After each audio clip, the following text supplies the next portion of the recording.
ingegner Dino Barone del Parco Letterario, Associazione Il Cerchio. Ricordiamo l'appuntamento di giorno 16 del viaggio sentimentale per ricordare appunto Pirandello.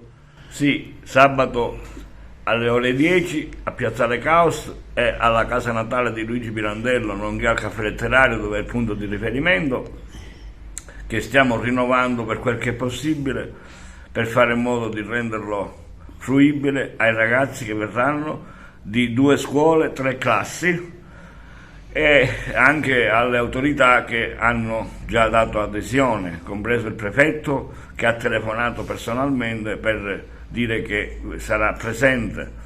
Il viaggio sentimentale. Perché stiamo facendo questo viaggio sentimentale? È il prodotto principe del Parco Letterario Luigi Pirandello e di tutti i parchi letterari, e coinvolgerà gli studenti non tanto come spettatori e i presenti, ma come persone che saranno proprio i protagonisti, insieme agli attori, i musicisti e il cantastorie. L'ultima cosa, ricordiamo che tutto ciò viene fatto in occasione del ricordo degli anniversari del 10 di dicembre, della consegna del premio Nobel del 1934 nelle mani di Luigi Pirandello, presente presso il Regali di Svezia, del suo importantissimo breve discorso che ha fatto in occasione della cena, e che è un discorso educativo e didattico nei confronti dei giovani, ma anche dell'intera umanità.